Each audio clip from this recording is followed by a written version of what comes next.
Hallelujah. यावेळेला आपण सर्वजण आपले डोळे झाकूया आणि स्वतःला त्रिक्याच्या नावाने अभिषेक करूया. पिता पुत्र पवित्र आत्म्याच्या नावे आमेन.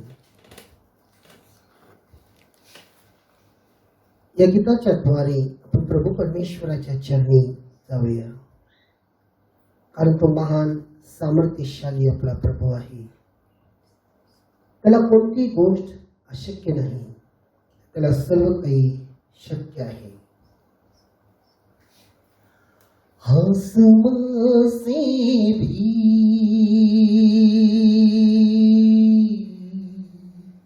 ऊंचा है,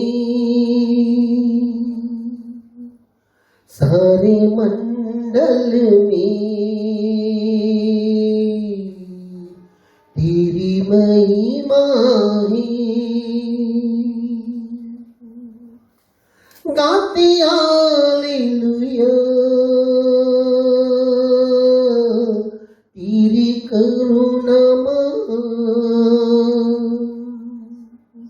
गाते हालेलुया,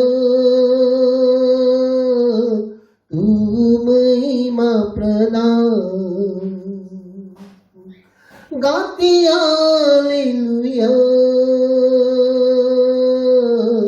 तेरी करुणा गाते हालेलुया, तू महिमा प्रदान. सारे दूतों की स्तुति तू है, हर जुबां पर भी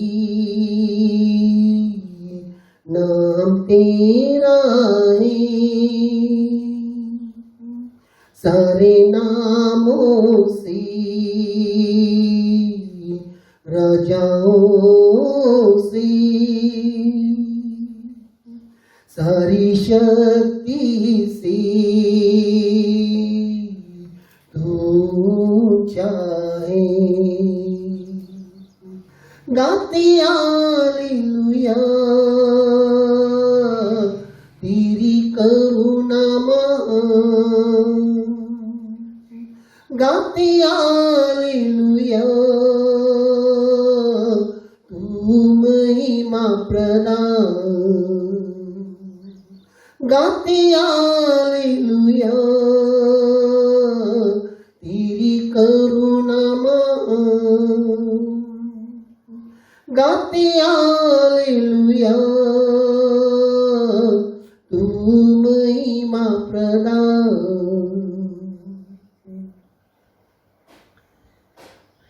यावेळेला आपल्यामध्ये ब्रदर शीतल आहे, ते सुरुवातीची प्रार्थना करतील. पवित्र पवित्र सेनांच्या सेनाधीश प्रभू परमेश्वर, प्रभू येशू आमच्या देवा, आम्ही तुझी स्तुती करतो, तुला धन्यवाद देतो, तुझे आभार मानतो प्रभू परमेश्वर. प्रभू आम्ही प्रत्येकाला तुझ्या पवित्र चरणी या शब्दाद्वारे तू घेऊन आलास, आम्ही तुझे उपकार मानतो, स्तुती करतो, धन्यवाद देतो माझ्या देवा. प्रभू सर्व स्तुती प्रार्थना आराधना भक्ती प्रभू परमेश्वर तुझ्या सामर्थ्याने हातामध्ये येतो माझ्या देवा. तुझं पवित्र रक्त मागतो माझ्या देवा. जे तुझे लेकर प्रभू ऐकत आहेस, प्रत्येकावर तुझं पवित्र रक्त मागतो, मग प्रत्येकावर तुझं पवित्र रक्त मागतो माझ्या देवा. आम्हाला शुद्ध आणि पवित्र कर आणि आमच्याकडून तुझी स्तुतीने आराधना करून माझ्या देवा. प्रभू तुझं वचन म्हणतं की जे वचन मी पाठवतो ते माझं काम पूर्ण केल्याशिवाय परत येतच नाही. तर माझ्या देवाचं तुझं वचन तुझ्या प्रत्येक लेकरापर्यंत जात असताना माझ्या देवा ते काम पूर्ण करू दे माझ्या. आम्ही तुझी स्तुती करतो, तुला धन्यवाद देतो. इथून पुढची सर्व तुझ्या सामर्थ्याला व्यवहारामध्ये येतो. नंतर कृष्ण त्याच्या गोडन प्रेमात मागतो नाही पिल्या. आमेन. हालेलुया, हालेलुया. यावेळेला आपण परमेश्वराची स्तुती करत त्याच्या सानिध्यामध्ये आपण जाऊया, कारण एपिस्कराचं पत्र आणि त्याचा 5वा अध्याय आणि 20व्या वचनात बायबल म्हणते की आपला प्रभू येशू ख्रिस्त याच्या नावाने, आपला प्रभू येशू ख्रिस्त याच्या नावाने सर्व गोष्टीबद्दल सर्वदा देवपित्याची उपकार स्तुती करीत जा. आणि तसंच पुन्हा जर आपण पहिलं तेसलोनिकराचं पत्र त्याचा 5वा अध्याय आणि 18व्या वचनात बायबल म्हणते, सर्वदा त्याची स्तुती करा, सर्व परिस्थितीमध्ये त्याची स्तुती करा. तर प्रियानो, आपण आज त्याची स्तुती करत त्याच्या सान्निध्यात आपण जाऊया. आनंदी आनंद है मेरे यीशु के चरणों में, आनंदी आनंद है मेरे यीशु के चरणों में, आनंदी आनंद है मेरे यीशु के चरणों में, आनंदी आनंद है मेरे यीशु के चरणों में, आनंदी आनंद है मेरे यीशु के चरणों में, आनंदी आनंद है मेरे यीशु के चरणों में. बाकी के शब्द में दूतों की सेना में आएगा यीशु राजा, बाकी के शब्द में दूतों की सेना में आएगा यीशु राजा. क्षण मात्र में हम रूपांतर होकर आएंगे, क्षण मात्र में हम रूपांतर होकर महिमा में जाएंगे. हे आनंदी आनंद मेरे यीशु के चरणों में, आनंदी आनंद मेरे यीशु के चरणों में, आनंदी आनंद मेरे यीशु के चरणों में, आनंदी आनंद मेरे यीशु के चरणों में, आनंदी आनंद मेरे यीशु के चरणों में, आनंदी आनंद मेरे यीशु के चरणों में, आनंदी आनंद मेरे यीशु के चरणों में, आनंदी आनंद मेरे यीशु के चरणों में. पाप मेरा क्षमा हुआ, शाप मेरा निकल गया यीशु के रक्त द्वारा, पाप मेरा क्षमा हुआ, शाप मेरा निकल गया यीशु के रक्त द्वारा. नया जीवन यीशु में, रूपा जीवन यीशु में, पवित्र आत्मा द्वारा. नया जीवन यीशु में, रूपा जीवन यीशु में, पवित्र आत्मा द्वारा. हे आनंदी आनंद मेरे यीशु के चरणों में, आनंदी आनंद मेरे यीशु के चरणों में, आनंदी आनंद मेरे यीशु के चरणों में, आनंदी आनंद मेरे यीशु के चरणों में, आनंदी आनंद मेरे यीशु के चरणों में, आनंदी आनंद मेरे यीशु के चरणों में, आनंदी आनंद मेरे यीशु के चरणों में. हालेलुया आमीन, हालेलुया आमीन, हालेलुया आमीन, हालेलुया आमीन, हालेलुया आमीन, हालेलुया आमीन.